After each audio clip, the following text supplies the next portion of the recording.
this video we are working on the Smitten pattern by Lulu, doing the block of the month in 2021 with Pink Door Fabrics. This is their cutting guide, and right now I'm working on month 1, block 4, specifically this small hexagon 5. So getting ready to stitch. There's a few things that you need. You need to have the pieces that you're going to sew together. You need thread, needles, scissors, and a thimble. These are all of the needs. Anything else that I show you is just something that's going to make the job a lot easier. And for me, might be needs, but this is the absolute bare minimum of what you need. So when you're ready to get stitching, I would say gather all of your things. Gather your pieces, gather your needle and thread, you'll need your scissors, and then any other notions that you plan on using while you stitch. I like to make sure that I'm somewhere comfortable, either on the sofa next to my husband watching TV, I stitch in the car. The thing that I like the most about English paper piecing is that it is ultra portable. You can take it just about anywhere. I think the only place I didn't take it was the beach, and that's just because I didn't want to get it sandy, but I'm sure people do. Take it on the plane, on the bleachers while you watch your kids play. Super portable. But you just want to make sure you're in a comfortable position because stitching can put a lot of strain on your neck and hands. I like to do some hand exercises first, stretches, stretch my fingers back, stretch my arms, just things to get ready. A lot of people don't think about it, but sewing puts the same amount of strain on your body as sports can. If you think about it, all of the repetitive motion, so we need to make sure that we're stretching and whatnot. You want to make sure that you have good light. I have this daylight lamp. This is the little clip-on one. So I usually just put it off somewhere so that it shines on my work. I like this because it is chargeable, so I can charge it up, take it with me, and that way I'm not tied to a wall, and it's just as portable as the rest of my work is. On to other things that are useful to have. Sew tights. So these are the sew tight magnets. These are what you would use to help hold your pieces together. So when we stitch in English paper piecing, we hold our pieces right sides together. And well, I guess I'm holding them this way. So if this is the seam I want to stitch, so I'm going to put them right sides together and put that seam up. I'm going to use this sew tight. I'm going to put the metal bar and the magnets on the other side.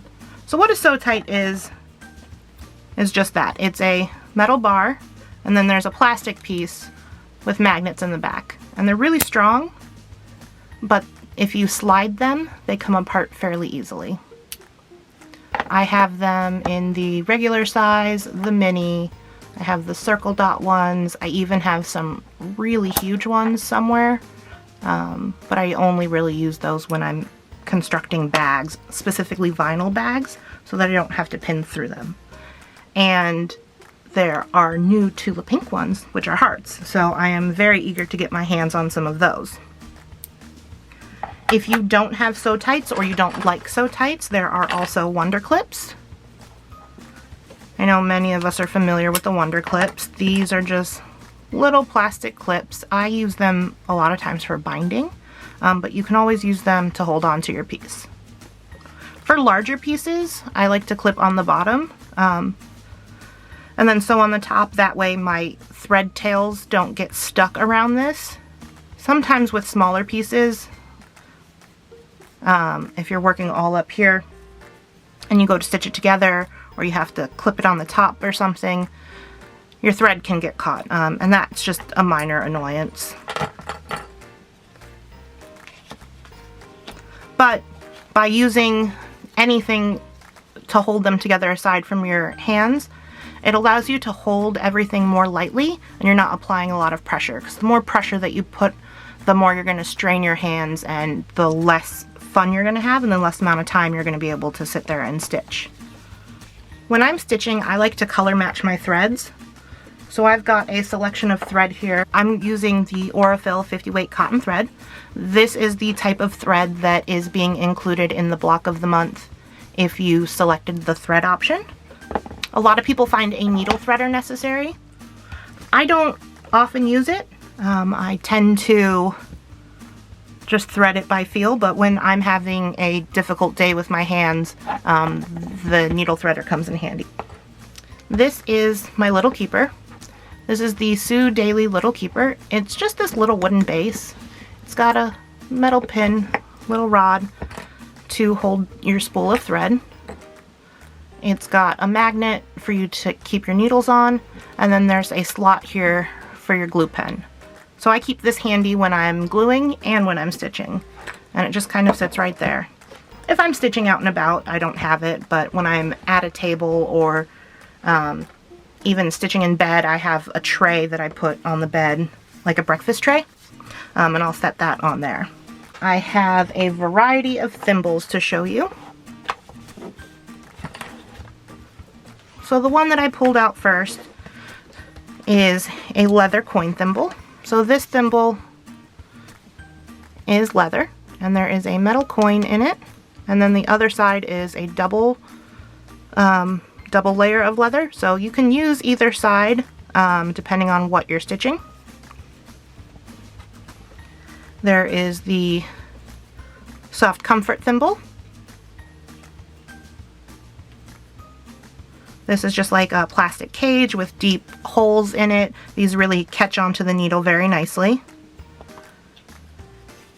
This is technically also a leather coin thimble. There's a little coin inside there that you can't see.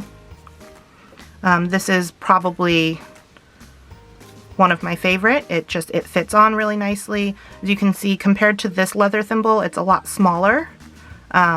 So it's a little bit less restrictive. I can move my fingers a little better, and I feel like I have a little bit more feeling. This one is kind of strange.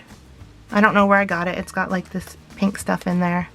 It usually falls apart on me. I wouldn't recommend this style just because it seems like they fall off. But if this is what you have and this works for you, great. I'm happy that you're using a thimble. The other type of thimbles, so those are all wearable thimbles that slip over your finger.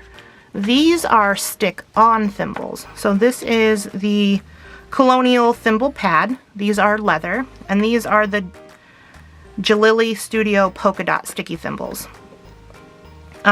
Both of them stick onto your finger. So instead of slipping the thimble over your finger, you're going to peel off one, and I have one from a different pack that I stuck to the front here. And then I use the tip of my middle finger just under my nail to push. So I'm just going to place that leather dot right there. You do the same thing with the silicone one. They just peel off, and then you would place it in the same location. I like both of these because they are reusable. So when you are done stitching for that period, as long as it still looks in good condition when you take it off, you can continue using it. And I just put them on the side of my little keeper. They stick on. You can see that comparatively those ones are a lot darker. They've been used a lot longer. At some point the adhesive on them will start to get warm with your body and they'll slip around some. So that's usually when I switch. Give it some time for the stickiness to go back to normal, and then I'll try it again the next time I stitch.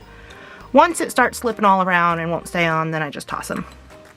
I use so many of these leather thimble pads that I have a subscription to them.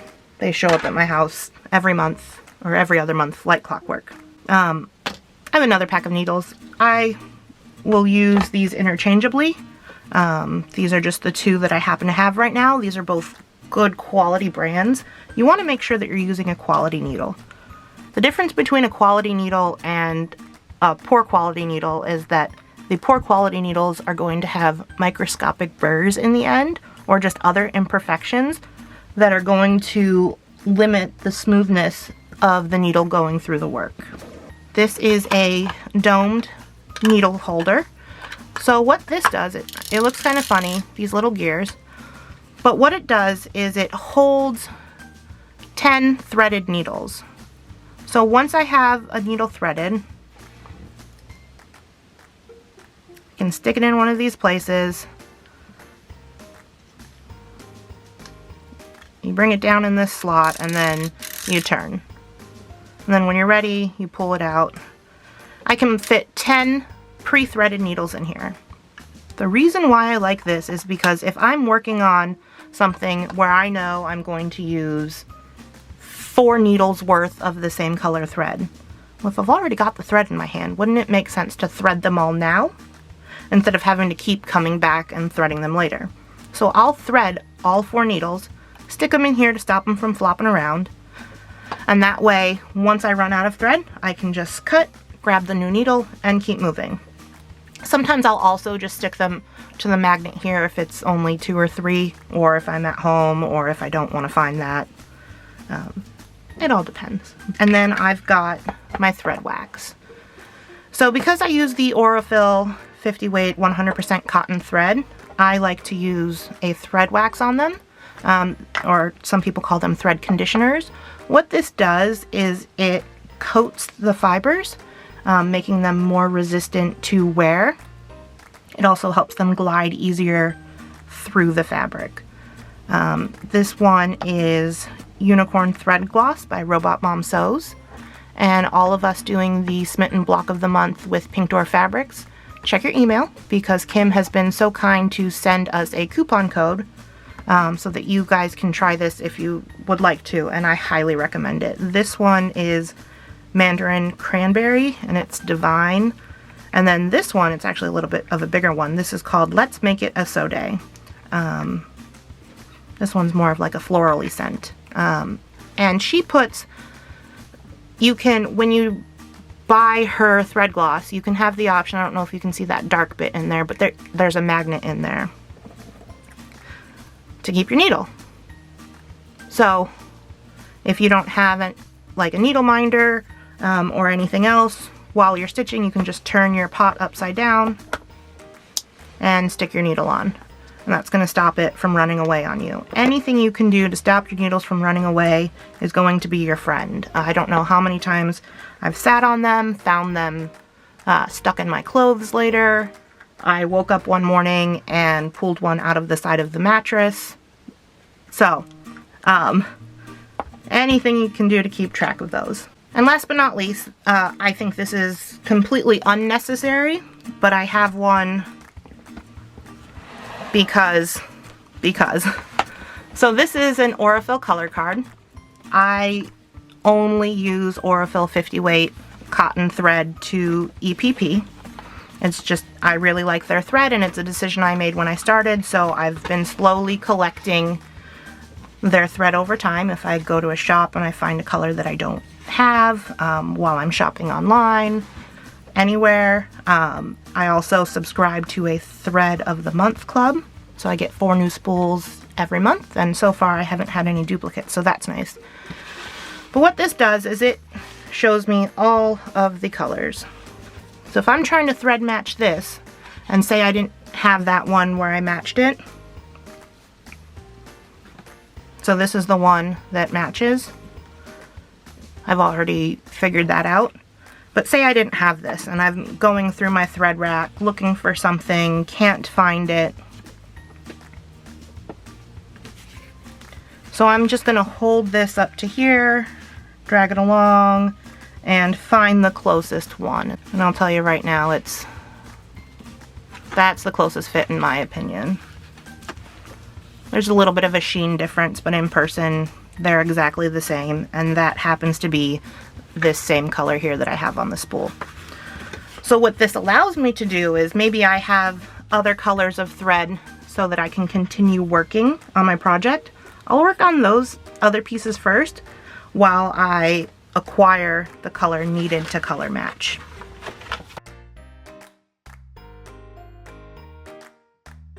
And you might be asking me, why is color matching important? Color matching is important to some people. It's important to me, and it might be important to you, but if it's not important to you, that's okay. So when we're doing English paper piecing, we are doing small little whip stitches, taking tiny bites out of the back of our fabric. But those tiny bites do show through to the other side. So if you see here, I stitched this block with white thread. Now, the stitches are tiny. They don't show super, like a lot. If I hold it back here, you know, you can see them less. But if I show you this one, where I color matched the threads, it nearly disappears.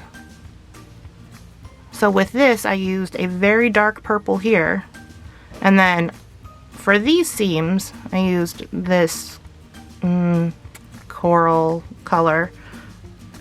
Yeah, I'll call it coral or salmon. And the way that I chose this is, for these seams, between this fabric and this fabric, I went with the dark. I went with the solid because I knew it would be the same all the way along the seam. It was most likely to disappear, and it did. For this one, I thought about what color showed up the most on that edge. And to me, it looks like I had more of this salmon color than I did the lavender on the edge. So I picked the salmon. I tested some lavender and I didn't like it as much. So there's that. I might take these out later, or I might just make a new block, or I might just leave it. But this block will end up being that, one of the blocks from month 1. So now that we've talked about color matching thread, how do we color match? Well, I look at the colors of my fabrics, and then I look at the colors of threads that I have available, and I eyeball it. I say, okay, here's a pink, here's like a purpley color, there's another pink. Let's see what else I have handy. I've got this one, I've got a dark purple. I know that's definitely not going to work, but we'll bring this guy into the mix too, just to see what's happening. So when I'm looking to color match a thread, first things first, I'm going to lay out my block. So this block goes like this. So I've got the seam here between this piece and this piece. So if I'm looking, it's not this salmony orange color. It's definitely not the dark purple. Here's a pink. So I'm going to lay it over top. I can see here that there is a definite difference between those two, but when I lay this one down, it almost disappears, and that's what you're looking for. You might even be able to see that. You're looking for, when you lay the strand over it, that it almost disappears. You don't want to hold the spool of thread up to it like this, because what you're seeing actually looks very different from what the individual threads look like. This might be a slightly darker shade, but because the individual strand is so small, it can appear to be the same. So I'm going to use this thread for this seam. And then looking at this one, let's see what it matches. I'm guessing it's going to match one of these two. And it does. It goes in with this purpley really nice. You can actually see that it pretty much disappears, but is still slightly visible here. So I will use this on this seam here. So now I just need thread for this seam. Now I could go all out and go try to find a bubblegum pink like this, but that's more work than I need to do because I already have this color picked out for this seam, so I can also use it for this seam here. I am of the opinion that you should pick the darker. If you've got two solids, try to go with the darker if you have it available. I find that the stitches disappear better. A dark is going to hide in the shadows where a lighter color is going to pop on the darker fabric. Different people feel different ways, but 9 times out of 10, that's what seems to work. When you've got things with multiple colors in them,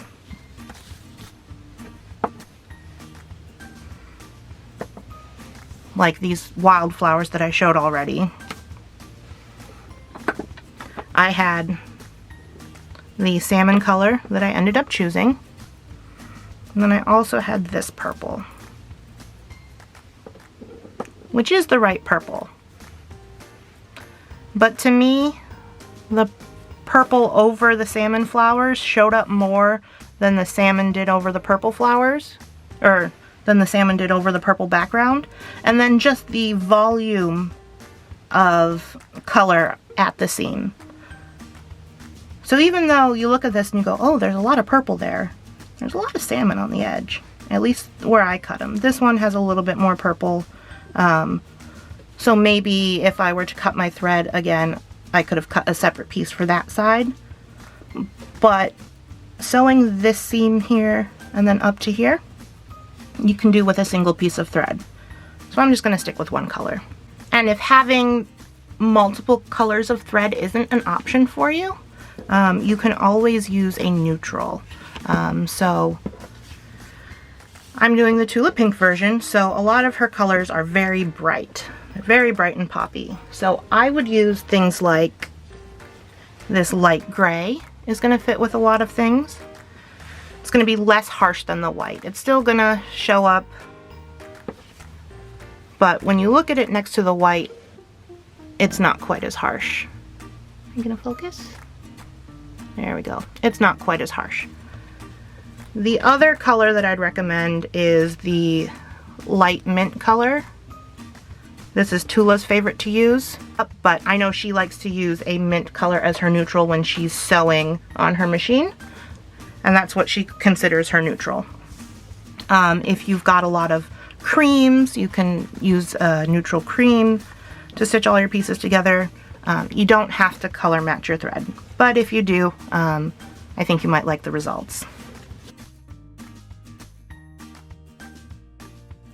Now we're ready to start stitching. I have my needle, I have my thread wax, my pieces. I also have a sew tight. Now, first things first, we need to thread our needle. Because I use the Aurifil cotton thread, I like to wax it. So I'm going to use my thread wax, thread gloss, and wax my thread. Now I wax the end of the thread before I do anything else, because this thread is cross wound. What that means is, as the thread is wound around the spool when it's created, it's wound crisscross. Which means it's not designed to pull off the side like this. It's designed to come straight off the top. So if you pull the thread out like this, it's going to curl up on you. If I bring it close together, it's starting to twist all by itself. Because what I'm doing by pulling it off the side is I'm adding twist to it. And by adding that small amount of twist, it's going to get tangled. Or it's more likely to get tangled. If you pull it straight off the top, it's still twisting, but it's twisting a little less.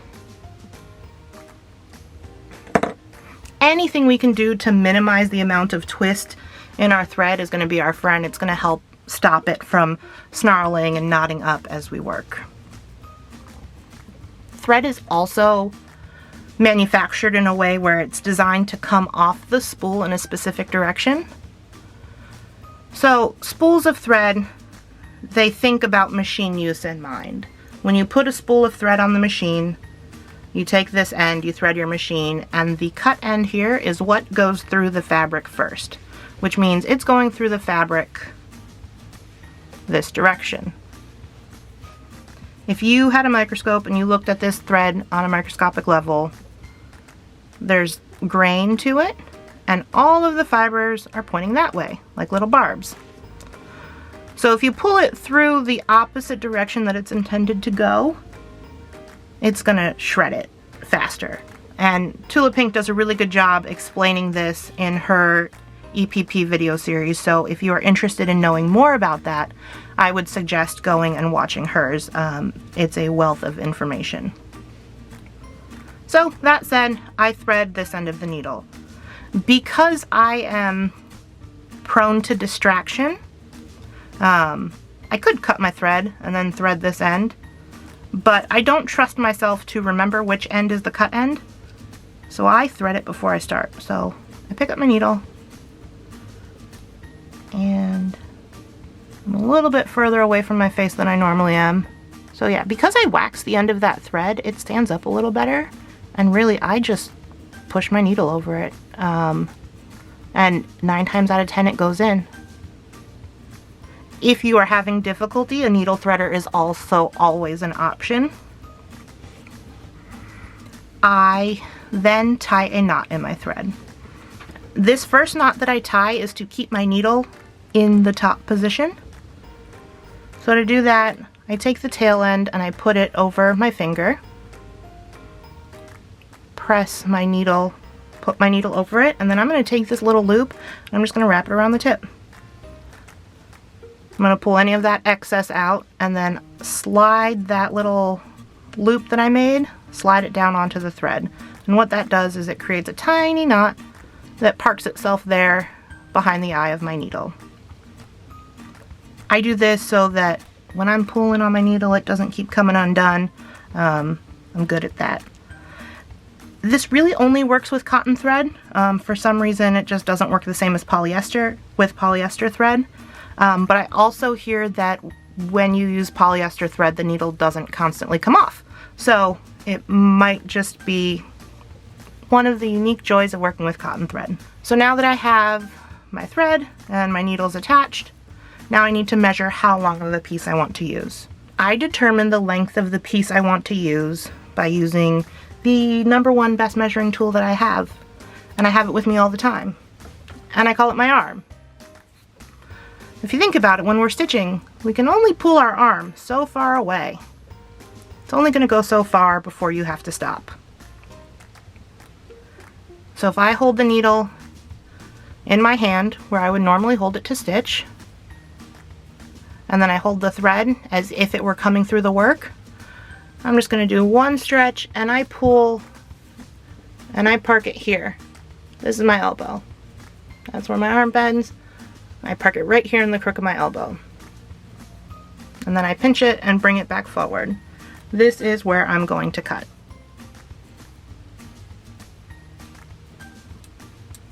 I'm also not left-handed, but I, for some reason, thought that would work. So now I've cut my thread off, put all that excess thread over there, we'll use that later.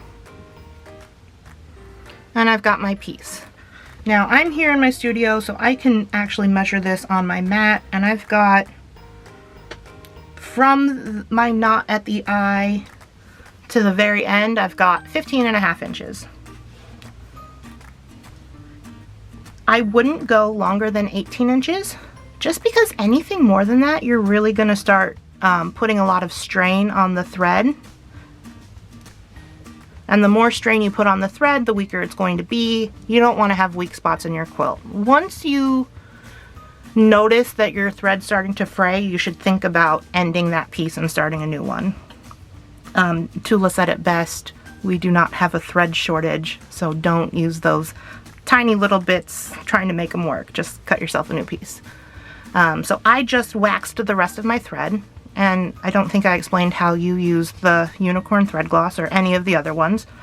So this one comes in a little pot. Some of them come as shapes with no container, but basically you're going to hold the thread gloss, and then I lay my thread over, and I use my thumb to press down, and I'm just pressing down with gentle pressure and then pulling the thread through. Once you're done with that, you should use your fingers and swipe the thread. This is going to spread it, coat it to all sides of the thread, and just make sure that it's even. I pass it through 2 or 3 times, sometimes 4. Sometimes I lose track and I do a whole bunch. Then we're going to tie a knot in the end of our thread. This is just your standard quilter's knot. Put the needle on the end, wrap a few times, and then pull the knot down to the other end. And then when you're done, you'll have your little chunky knot. The number of times that you wrap, the more times you wrap, the bigger that knot is going to be. So you don't want to do too many, but you also want to make sure that you're doing enough that the knot stays if you're using a knot. I know some people prefer not to have knots in their work. I think everything is more secure, and I don't think I can really feel them being as small as they are. But if you don't like knots, I'll show you what to do. So I am using, you might have noticed, I'm using the black thread. Even though I color matched for all of these, to make it easier for everybody to see, I'm going to use the black thread. I'm going to do this seam first, I think. We marked these up in the cutting video, so let me turn these around and put them in their marked positions. Okay, there we are. So we've got all of our pieces, and this is just the mirror image of what it just was. So I've got seams A, seam B, and seam C. So I think I said I was going to do seam B here. So I'm going to pick the pieces up and put them right sides together. And because I marked this seam B, this is the seam I'm intending to stitch. I've got my B here, and then if I turn it over, I've got my B here, so I know I'm on the right track. I'm going to use my Sew Tight. Put the magnet on one side and the bar on the other. And now it's holding it. Those pieces aren't going anywhere. I do a whip stitch. It's just your standard stitch. You're going to go in one side of the fabric and out the other. You can stitch the whip stitch away from yourself, so where you hold the needle pointing away, or you can stitch it toward yourself, where you hold the needle pointing toward. Both ways work. Some people like one way for one reason or the other. I do them both alternately in the same project. I have an old hand injury, so sometimes it acts up and it doesn't want to hold things a certain way, but I can hold it the other way. So in order to keep stitching, I'll just switch. But the important thing is, no matter which direction I'm pushing the needle, I'm always moving the same direction down the seam. So if I start here and I'm stitching away from myself, and say mid-seam, I'm like, oh no, I can't do this anymore, and I turn, and now I'm stitching toward myself, I'm just going to continue down the seam stitching toward myself. And that way, if there's any twist or angle to your stitches and they're visible, so my stitches on the back side there, they have that slight twist and angle, and they'll all go the same way. If I switched and started working the different direction, well, you couldn't do that mid-row, go a different direction down the seam, but the next seam you could go a different direction, and then your stitches are going to go different ways. I guess it's not really important, but it's something that I pay attention to. So I just set this down and I picked it back up and I did this thing where I turned it around saying, oh no, what seam was I going to seam? And then I remembered I marked them. So here's B, helped me find my place really quickly again. So I think more people do the toward, so I'm going to start with that. So when I stitch toward myself, I stitch from left to right. So I'm going to put my thread in. I'm going to anchor my thread here in the seam allowance. So I want to be at this point. I'm just going to enter the fabric here. I'm going to come out when I'm almost to the point and pull till my knot stops me. Then I'm going to do like the tiniest back stitch in the world.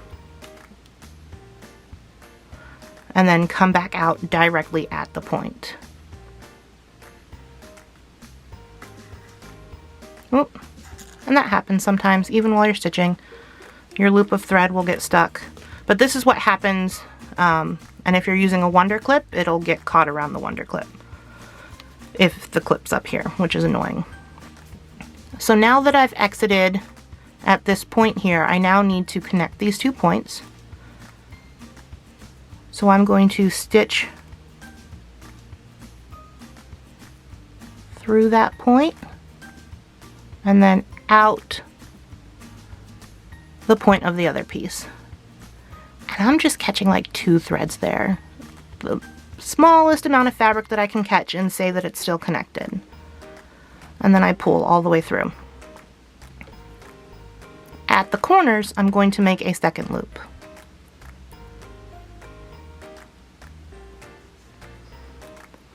But I'm going to stop here where I've just put my needle in, going back through the same path, and I'm going to do a lock stitch. The lock stitch that I do is the Sue Daily Knicker Knot. I have a difficult time explaining how to do this. I've tried to explain it to people in the past and I seem to just fumble it up. So I'm going to link her instruction video on how to do this because I think it's a great knot. I think it's really easy to do and I don't know why I have trouble explaining it, but I'm going to try here. So if you look at your thread, you've got a piece that's coming out of the work and then you've got the piece that's attached to the needle. So I take the piece that's attached to the work and I wrap it around the needle tip clockwise, and then I hold it, bring it to the back and hold it behind my finger. Then I take the piece that's attached to the needle and I bring it around the work anti-clockwise, and then same thing, tuck it down behind that finger. Then I push the needle through and pull, and what happens is you get this like double twist of a knot. It's hard to see, but it's twisted around one and then twisted back through the other. And that you only have to do one. It's super small. I can barely feel it. Once I do that, then I'm ready to move on. And I'm going to zoom in some more so that I can hold my hands a little lower.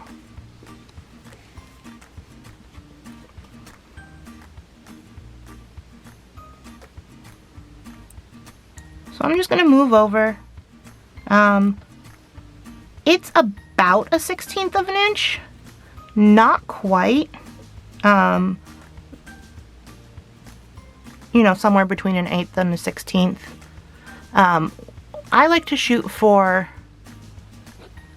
12 to 15 stitches per inch. So what I'm doing is I'm holding my needle between my thumb and my forefinger, and I'm using my thimbled finger, which is usually your middle finger, and I'm pressing the end of the needle into that thimble. I'm inserting my needle underneath a couple threads on each side, and then I use that middle finger to push and then pull. Okay, and then I'm going to scoot over, grab my bite. That bite might have been a little big. Sometimes that happens. And I don't worry about it because I color match my thread. And that's part of the reason why I color match my thread. I found out when I really started getting into English paper piecing that I could be super precise, barely even see it on the other side, and then have these what I considered perfect stitches. But it took so long, I never finished anything. Once I learned about color matching thread and how to pick threads, and once I started acquiring more threads, which made the color matching easier, I found that I started to move a little more quickly down the seam. It wasn't quite as neat. I mean, they're still pretty neat in my opinion. They're not perfect. Oftentimes they do show on the other side, but because I spend that extra time color matching the thread, I save a lot of time from stitching so slowly. So I'm just moving ever so slightly down. I think I tend to stitch mine just a hair further apart than some people do, but I've never had a problem with anything. So I've hit the point in this seam where my hand's bothering me and I feel like turning. So I'm going to turn it and start going from the other direction. When I stitch the whip stitch away from myself, I hold the needle pretty similarly between my thumb and forefinger, resting the eye of the needle on my thimble. kind of use my forefinger to support the needle, and then I spear it through and pull. That's just my thumb.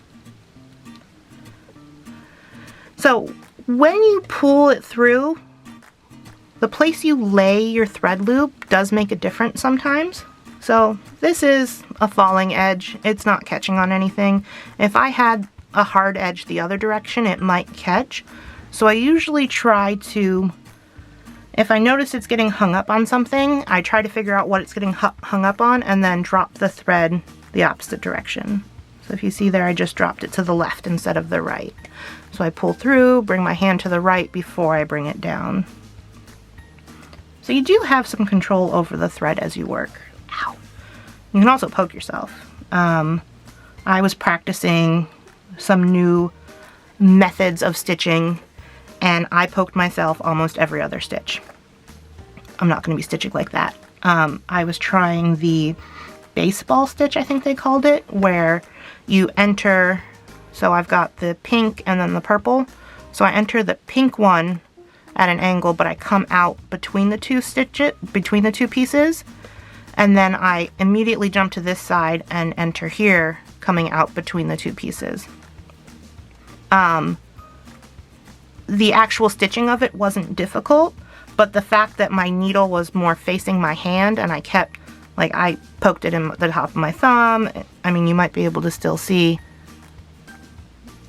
the top of my forefinger there. I poked myself a lot. That was like 20 minutes, one night. It's not happening again.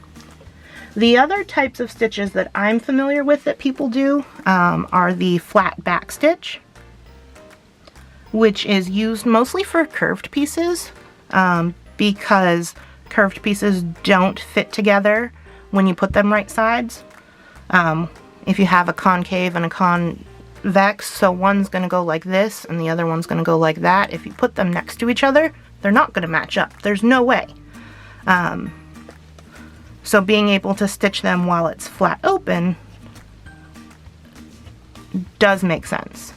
So that's the flat back stitch. And then there's that baseball stitch that I said. And then I've heard of people using the ladder stitch.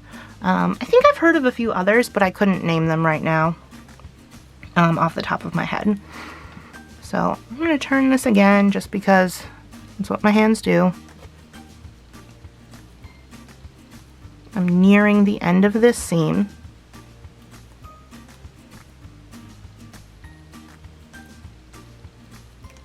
Oh, and I poked myself. Okay. So now I've hit the end of this seam. I've gone through both points here at the end.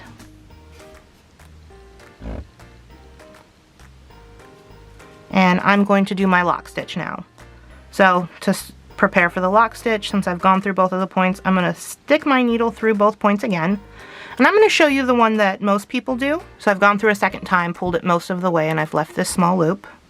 And you're going to put your needle through the loop once, put your needle through the loop twice, and pull. And that's just a little knot. Then I take my sew tight off, and I'm going to open up my pieces and take a look. And you can see the threads there, but actually it's just ever so barely. So I feel like if that was color matched, it would completely disappear. At this point, I'm looking to see, does this angle make sense? Is one of these pieces shifted too far one way or the other? It's looking pretty good here. So now that I am at the outside edge, there's nowhere else to stitch, so I'm going to break my thread. So to do that, I usually, if I've got a dog ear, I fold it back, otherwise I'll just go into the edge. So I'm going to insert my needle just underneath the point into the seam allowance. And I'm going to come out about a 1/4 inch away. Some people would just cut it there. I like knots, so I'm going to make a small knot. I do this knot by taking a tiny bite, pulling till I have a loop, going from the bottom up, and then loop around, bottom up once, and then pull it. So I've got my knot there, and then I'm actually going to go back through and come out about a 1/2 inch away, and then I'm going to snip that thread. This just makes me feel a little bit more secure. If something were to happen to any of that, it might stay. I might be fooling myself, but at least it makes my brain happy. So now I've got these two pieces together, which is this part of this block. So now I've got one more to go. And because I decided I was going to use this thread to match the darker pink, I can actually sew this seam all with one piece of thread. So I'm going to start this seam going. Once I get to here, I'll be back to show you how to turn it and make it go the other way. I've got my thread prepared now to stitch this seam. Before I move forward, I did want to mention something about the measuring thread. So I have already stitched some of the pieces from this project, and typically the way that English paper piecing works is if you have to put smaller pieces together to make a unit that is the same size as one of the other pieces, it's usually that these two pieces equals 1. So a small triangle, 2 times the length of the small triangle is the length of the large triangle. This large triangle, the length is the same as the length on the diamonds. And what I found out when I was stitching this is I measured with my arm and I stitched these 2 units first. So I started here, stitched to the midpoint, and then stitched back out. And I had about half my thread left. So then I stitched this one from here to the midpoint and then back out. And I was out of thread, but I had just enough.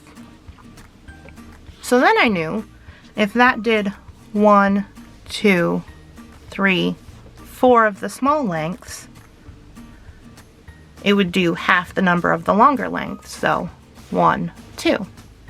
So I knew that a single piece of thread I could use for this also, which is the same as this. 1 large side, 2 large sides. Now if I would have started this, stitched all of this, gotten to here, and say maybe I could only get to here, I didn't have enough to finish the rest of this, I probably would have stopped. I would have known back at the corner, and I would have started a new thread and just been bummed that I couldn't get all the way through. But say I got even closer. Like I had enough thread to knot off here, but I still had to do 4 or 5 stitches. Darn it. This is when I'm going to make my thread a little bit longer than I otherwise would for the next piece. So that the next time I make a unit like this, I say, okay, I'm going to go to my elbow, and then I'm just going to add like an inch or 2, you know, come up my arm just a titch. Not too long again, but just enough more that you're not constantly changing your thread when you wouldn't otherwise need to. So I've got this thread ready. It's that length of my arm. I've got it waxed. The only thing I haven't done is knot it yet, so I'm gonna knot it. Pull my knot to the end, and then I'm gonna get stitching. I'm just gonna keep it on camera, and then we'll do a little warp speed. How's that sound? I will come back when we get to the midpoint here. Oh, before I speed things up. So I want, what did I say? Yeah, this. I want this point, I want my needle tip to come out there, but there is a dog ear there. So I'm just gonna fold the dog ear out of my way, and I'm gonna put the needle, anchor it in there. And that, I actually went through a little bit of dried glue there, and it was a little more difficult, but it wasn't too much. And then come out the end. And then, oop, now that I'm done, just fold my dog ear back. Now it's time for warp speed.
Okay, we are about at the end.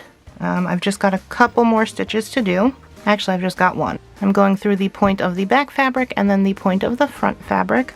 I'm going to do my first stitch through those 2 points, and then I'm going to do my lock stitch. So in, wrap, do my knicker knot, pull my needle through.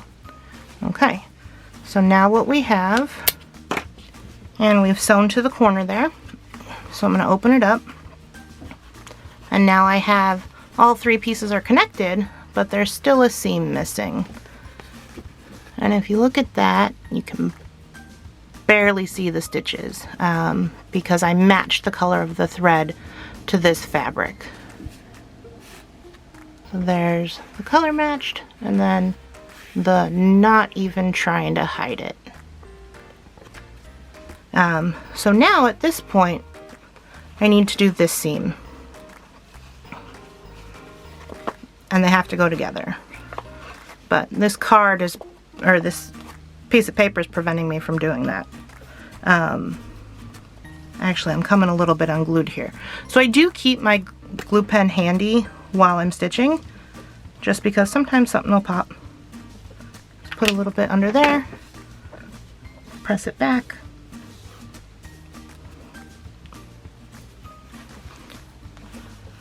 So this is the seam that I want to do, and I want to put them right sides together. I'm actually just going to fold this paper in half. I'm not going to crease it or anything. I'm just going to fold it until these points all match. And I'm going to put a sew tight down here just to hold it. And then I'm going to put another smaller one up here just as an assist.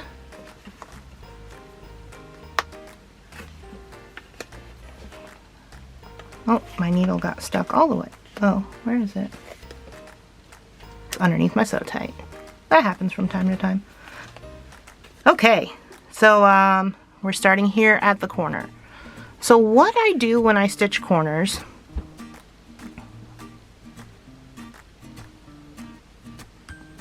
because this is where 3 points all come together, we want to make sure that there's no hole. So I actually do a couple extra stitches in this area.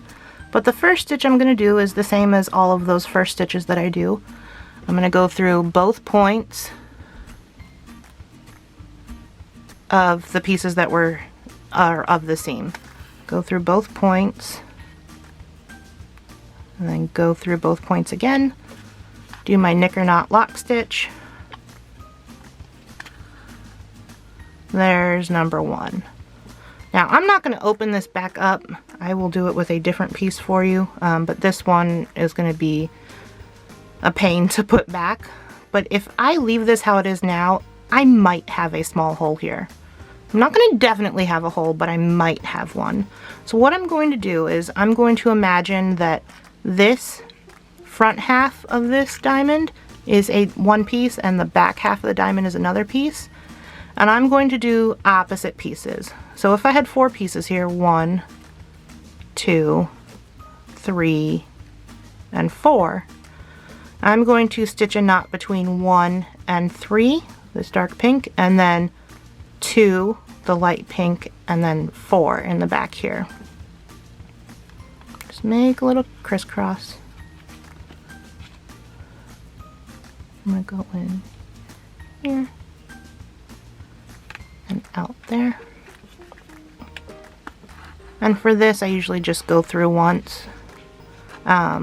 This isn't for security, this is just for pulling everything together. And then actually, which way do I want to go? This way.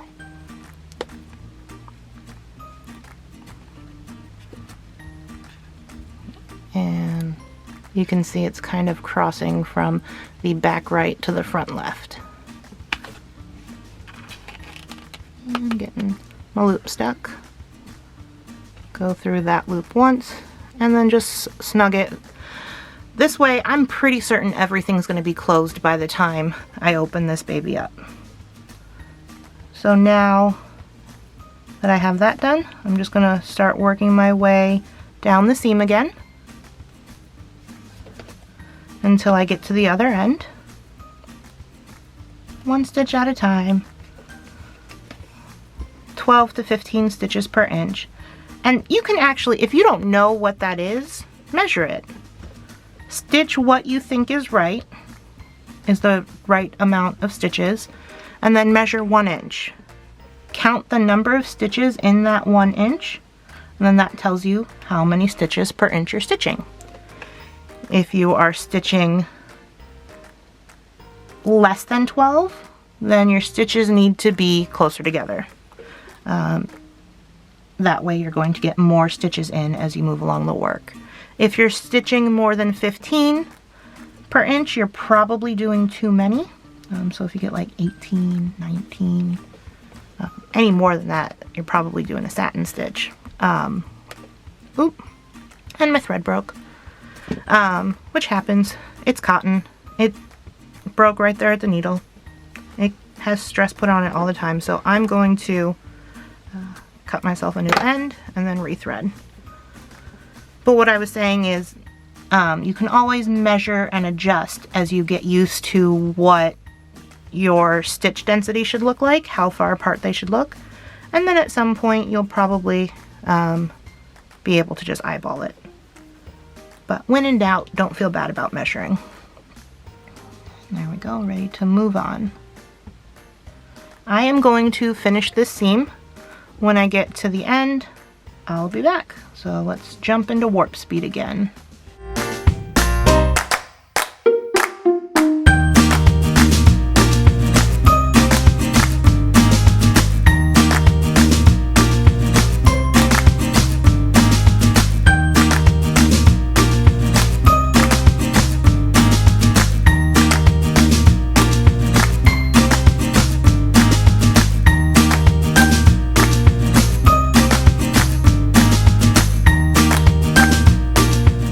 Okay, I am nearing the end. I've just got about 3/8 of an inch or so to go. But I'm now at the point where I need to stitch behind this dog ear. So I'm just going to fold it down out of my way. I hold them, I mean this one's already going down, but I just hold them both. And then I turn my work so that I can see the top of the seam. And you might have seen at some point I was holding the work like this. A lot of people hold the work parallel to their body. I tend to hold it more perpendicular sometimes. It's just what makes sense to my hands. Or even at an angle.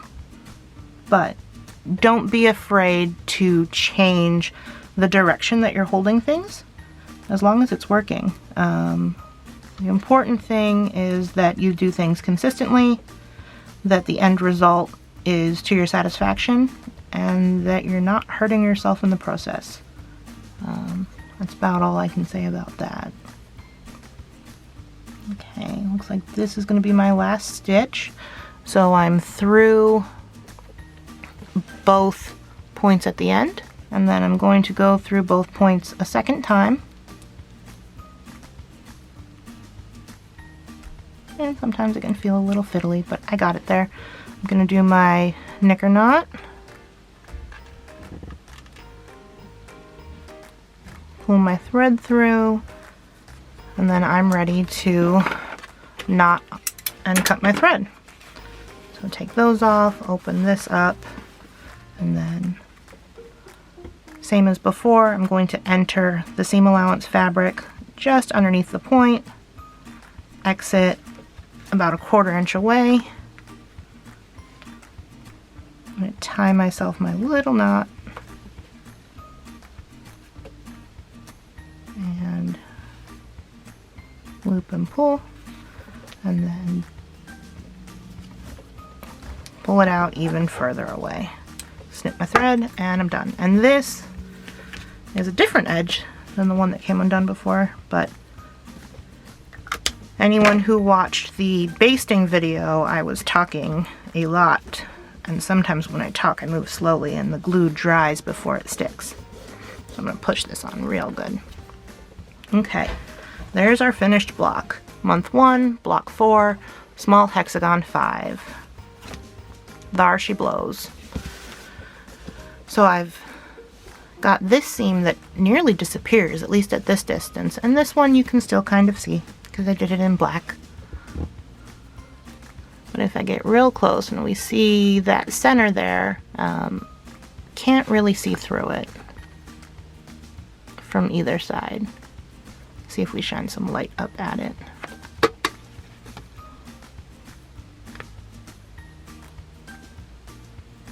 It's pretty well closed. So that's why I do those cross looped stitches in the intersections. I just find that it brings everything close together, even though they were already all sewn to each other. This one was to this one, this one was to this one, and this one was to this one. But you gotta have some action in the center to close it all up. Otherwise it's just like a chain of circle. We are done with our stitching video. I hope you were able to take something away from this. Our next video will be on troubleshooting. So we're gonna do a little bit more complicated of shapes. We're gonna make some units. We're gonna work on these guys. So we're gonna make units with our triangles and diamonds, and then we'll be learning how to sew them onto other diamonds, and then sewing 2 of these halves together opposite. So 1 unit, 2 triangles, 1 triangle, 2 units. We'll learn how to sew those together and troubleshoot any problems that typically come up when stitching. If you have any questions, feel free to post them in the comments. We'll get them answered as soon as we can. And I just want to thank you guys for watching. Bye now.